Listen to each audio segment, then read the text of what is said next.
Hello friends, आप सभी का फिर से मेरे इस चैनल पर स्वागत है। आज हम पढ़ेंगे the main eater of Malgudi. यह आर के नारायण द्वारा लिखा गया एक नोवेल है और इस नोवेल की सेटिंग मालगुडी नामक एक स्थान पर रखी गई है। तो चलिए शुरू करते हैं अब इस नोवेल को।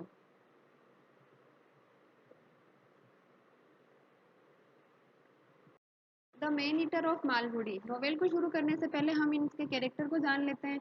नटराज, जो इस नोवेल का प्रोटोगनिस्ट होता है। सेन, कवि, शास्त्री, मुथु, वासु, कुमार, रांगी, ये सभी भी इसी नोवेल के कैरेक्टर है। यह नोवेल फर्स्ट पर्सन नरेटर है और इस नोवेल का जो ट्रेजिक हीरो होता है नटराज, वही हमें पूरी स्टोरी बताता है।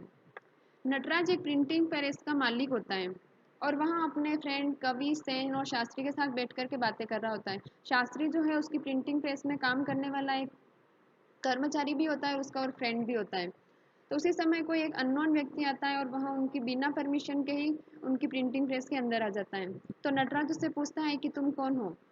तो वह अपना इंट्रोडक्शन देता है और बताता है कि मेरा नाम वासु है और वो वहाँ पर 500 विजिटिंग कार्ड और 500 पेड़ छपाने के लिए आया है। तो इतना बड़ा ऑर्डर जब नटराज को मिलता है तो वह खुश हो जाता है और उससे बातें करने के लिए बैठ जाता है। तो आगे वासु बताता है कि वह पहले एक पहलवान के साथ रहता था और बाद में उसके साथ झगड़ा हो गया तो वह उसने उसको छोड़ दिया है और उसने अब अपना एक नया गुरु बना लिया है और अब वह उसके साथ रहता है। उसका नाम है सुलेमान।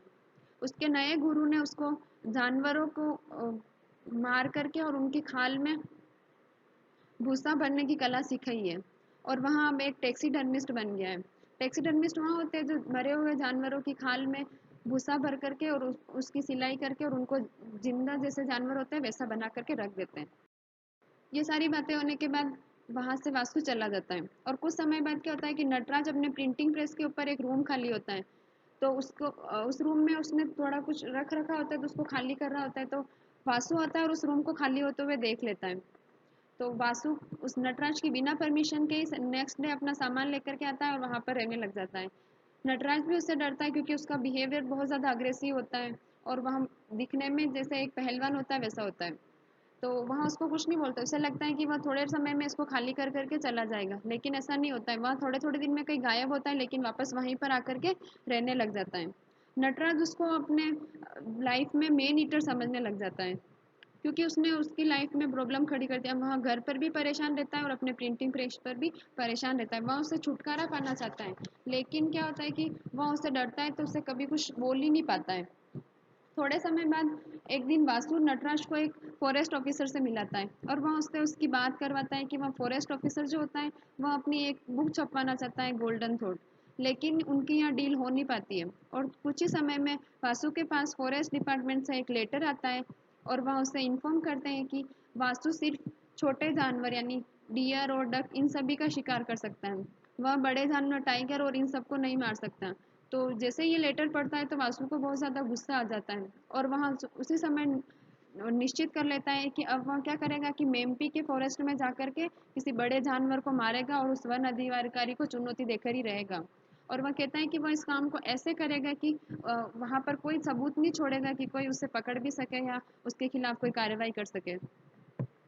वासु एक दिन नटराज को बोलता है कि तुम मेरे साथ मेम्पी के जंगलों में चलो। वह जाने के लिए मना कर देता है लेकिन वासु नटराज को जबरदस्ती वहां पर के लेकर के चला जाता है। और उस गांव में जब वहां पहुंचता है तो एक व्यक्ति उसे बताता है कि मेम्पी के जंगलों में चित्ते के पेड़ के निशान देखे गए हैं।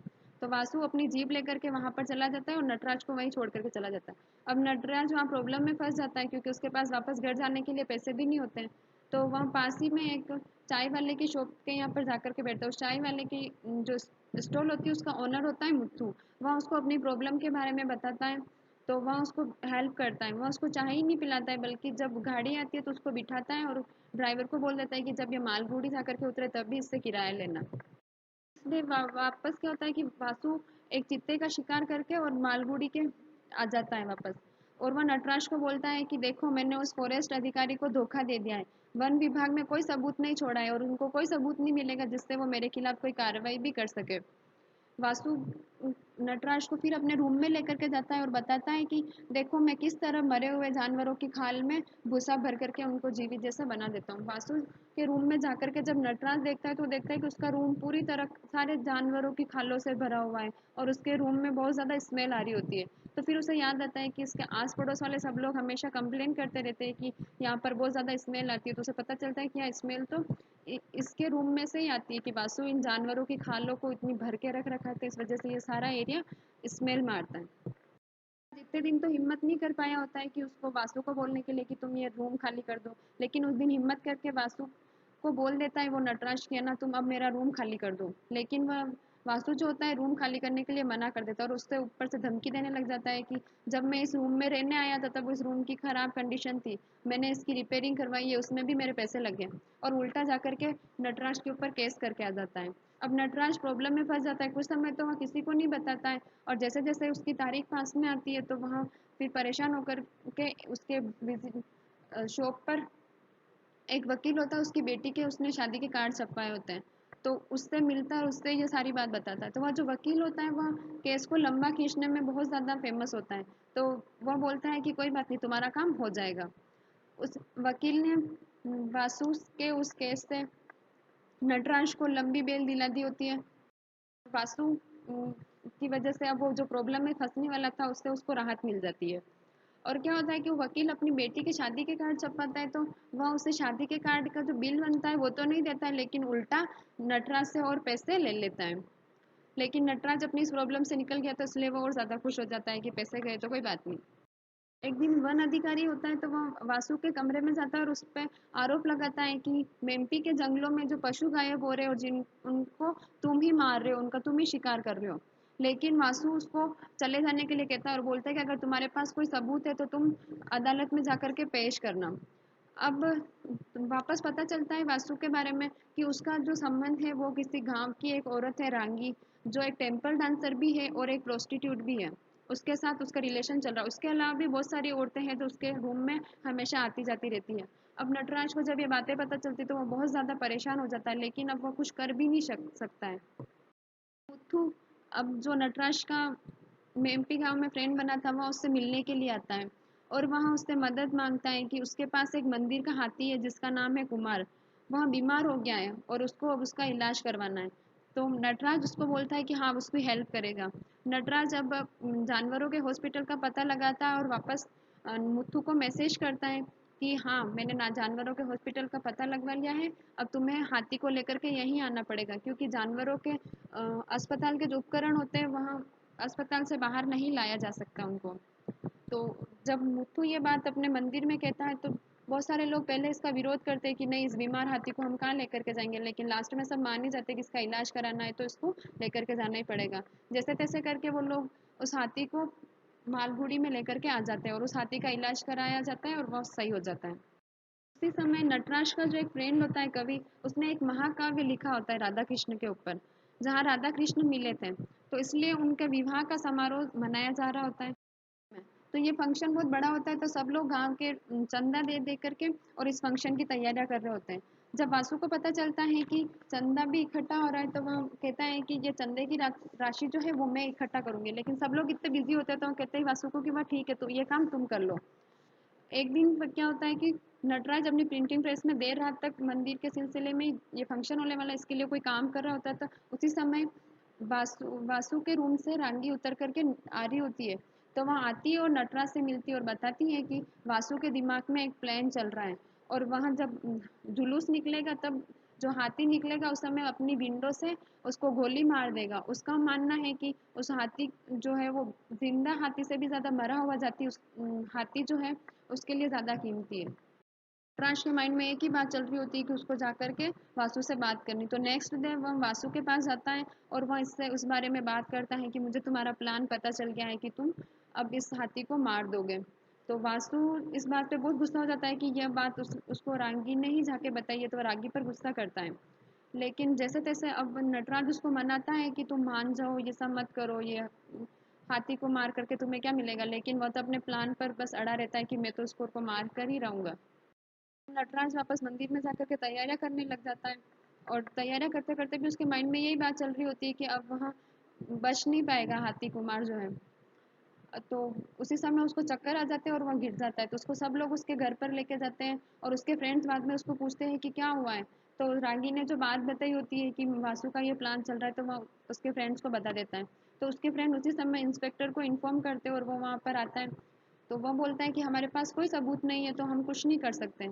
लेकिन फिर भी वह वासु के रूम पर जाते हैं और उसको बोलते हैं कि तुम अव्यवस्था उत्पन्न कर रहे हो, तो इसके लिए तुम्हें जेल में डाल देंगे। तो उस समय वासु बोलता है कि तुम्हारे पास क्या सबूत है कि मैं अव्यवस्था कर रहा हूँ। और जैसे ही वह बोलता है कि तुम्हें जेल में डाल देंगे, तो वह उस इंस्पेक्टर की कलाई पकड़ के मरोड़ देता है। तो सब लोग वैसे ही डर जाते हैं उससे, लेकिन वो सब लोग जाते जाते उसे चेतावनी देते हैं कि वह उस हाथी को कोई हानि नहीं पहुंचाए। अब रागी की वापस नटराज से मिलने आती है। तो नटराज की वाइफ जब रागी को देखती है तो वो बहुत ज़्यादा गुस्से में आ जाती है और वो वहाँ से चली जाती है। लेकिन रागी फिर नटराज को बताती है कि वह आज वापस वासु से मिलने जा रही है और उसकी पसंद के जो पुलाव है वो बना के ले जा रही है, ताकि वो इसको खाए और वो उसे समझाएगी, ताकि वो अपना प्लान शायद बदल दे। तो नटराज कहता है हाँ ठीक है, तुम जाओ। अब जुलूस स्टार्ट हो गया होता है नेक्स्ट डे।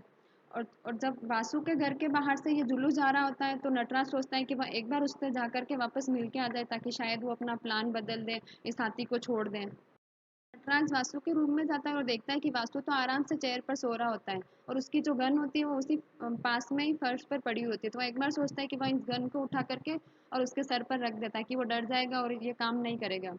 लेकिन वासु तो इतनी गहरी नींद में सो रहा होता है कि बाहर नगाड़े और ढोल बज रहे होते हैं, उसी की आवाज़ से भी उसको सुनाई नहीं देती है। लेकिन उसी समय क्या होता है कि उसकी अलार्म घड़ी बजती है। तो वासु को सो रहा होता है, तो जब नटराज को लगता है कि क्या पता इसकी अलार्म घड़ी सुन अलार्म जो बज रहा है इसकी घड़ी में उसको सुन करके और ये उठ जाए, इसलिए वो वहाँ से चला जाता है और पूरा फंक्शन खत्म हो जाता है। लेकिन हाथी को कोई नुकसान नहीं होता है। तो वो बहुत ज़्यादा खुश होता है नटराज की शायद वासु ने मेरी बात सुन ली है, इसलिए उसने उसको नहीं मारा है। लेकिन नेक्स्ट डे जब पोस्टमैन के माध्यम से वासु की मृत्यु का सबको पता चल जाता है कि वासु मर गया है और नटराज वहाँ जाकर के देखता है, तो वहाँ कल की तरह ही उस कुर्सी पर सोया हुआ होता है और वैसे ही उसकी बंदूक भी वहीं नीचे पड़ी हुई होती है। तो अब नटराज का प्रिंटिंग प्रेस जो होता है वो पुलिस स्टेशन में परिवर्तित हो गया है। चारों तरफ पुलिस ही पुलिस, और सब छानबीन करने के बाद भी उसकी मौत किस वजह से हुई है ये और पता नहीं चल पाता है और उसको किसने मारा ये भी नहीं पता चल जाता है। लेकिन सब लोग क्या करते हैं कि नटराज को ही शक की नज़र से देखते हैं कि शायद ये काम नटराज ने ही किया है। यहाँ तक कि उसके बेस्ट फ्रेंड भी उससे बचने लगते हैं। धीरे धीरे सब नटराज से बात करना बंद कर देते हैं।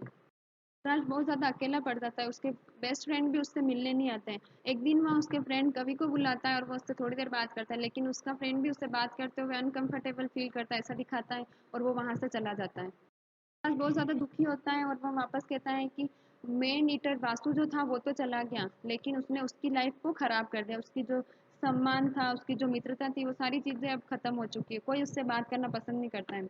लेकिन क्या होता है कि शास्त्री एक विवाह में सम्मिलित होने गया होता है, तो शास्त्री जब वापस आता है तो वह नटराज को बताता है कि इसकी जो मौत हुई है वासु की, उसका सच उसको पता है।